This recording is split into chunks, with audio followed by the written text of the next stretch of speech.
Hi friends, welcome to my channel. ನಾನಿವತ್ತು ಅರಿಶಿನ ಗೊಜ್ಜನ್ನು ಯಾವ ರೀತಿ ಮಾಡೋದು ಅಂತ ತಿಳಿಸ್ಕೊಡ್ತೀನಿ. ತುಂಬಾ ರುಚಿಯಾಗಿರುತ್ತೆ ಮತ್ತು ತುಂಬ ಟೇಸ್ಟಿಯಾಗಿರುತ್ತೆ. ಅನ್ನಕ್ಕೆ ಒಂದು ಪರ್ಫೆಕ್ಟ್ ಕಾಂಬಿನೇಷನ್ ಅಂತಲೇ ಹೇಳ್ಬೋದು. ನಿಮ್ಮ ಮನೆಗಳಲ್ಲೂ ಒಮ್ಮೆ ಟ್ರೈ ಮಾಡಿ ನೋಡಿ.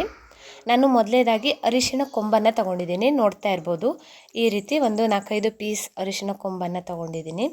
ಅದನ್ನು ನಾನು ಈ ರೀತಿ ಚಿಕ್ಕ ಚಿಕ್ಕ ಪೀಸ್ಗಳಾಗಿ ಕಟ್ ಮಾಡಿ ಇಟ್ಕೊಂಡಿದ್ದೀನಿ.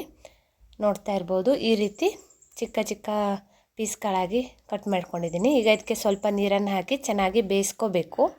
ನೋಡಿ, ಬೇಯುವಾಗ ಸ್ವಲ್ಪ ರುಚಿಗೆ ತಕ್ಕಷ್ಟು ಉಪ್ಪು ಹಾಕಿ ಬೇಯಿಸ್ಕೊಳ್ಳಿ.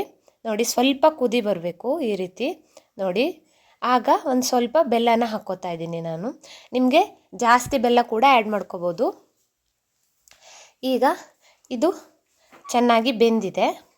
ಆನಂತರ ನಾನು ಒಂದು ಬಾಣಲೆಗೆ 1 ಸ್ಪೂನ್ ಎಣ್ಣೆ, 1 ಸ್ಪೂನ್ ಉದ್ದಿನಬೇಳೆ, 1 ಸ್ಪೂನ್ ಎಳ್ಳು, ಹಾಗೆ 1 ಕೆಂಪು ಮೆಣಸು, ಹಾಗೆ 1 ಚೂರು ಇಂಗು ಎಲ್ಲವನ್ನು ಚೆನ್ನಾಗಿ ಹುರ್ಕೊಳ್ಳಿ. ಹಾಗೆ 1 ಸ್ಪೂನ್ ಸಾಸಿವೆ, ಹಾಗೆ ಈಗ ಒಂದು ಮಿಕ್ಸಿ ಜಾರಿಗೆ 1 ಮುಷ್ಟಿಯಾಗುವಷ್ಟು ಕಾಯಿ ತುರಿ, ಹುರಿದಿಟ್ಟುಕೊಂಡಿರುವಂತಹ ಎಲ್ಲ ಐಟಮನ್ನು ಹಾಕ್ಕೊಳ್ಳಿ.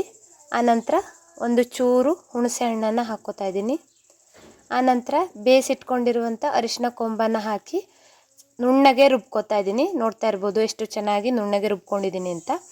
ಈಗ ಬೇಯಿಸಿಟ್ಕೊಂಡಿರುವಂಥ ಅದೇ ನೀರಿಗೆ ಈಗ ನಾವು ಮಿಕ್ಸಿಯಲ್ಲಿ ಪೇಸ್ಟ್ ಮಾಡ್ಕೊಂಡಿರುವಂಥ ಮಿಶ್ರಣನ ಕೂಡ ಹಾಕ್ಕೋಬೇಕು. ಈ ರೀತಿ ಹಾಕಿ ಚೆನ್ನಾಗಿ ಗಂಟು ಆಗದಂತೆ ತಿರುವಿ. ಈಗ ಒಂದು ಕುದಿ ಬಂದರೆ ರುಚಿಕರವಾದ ಅರಿಶಿನ ಗೊಜ್ಜು ಸವಿಯಲು ಸಿದ್ಧ.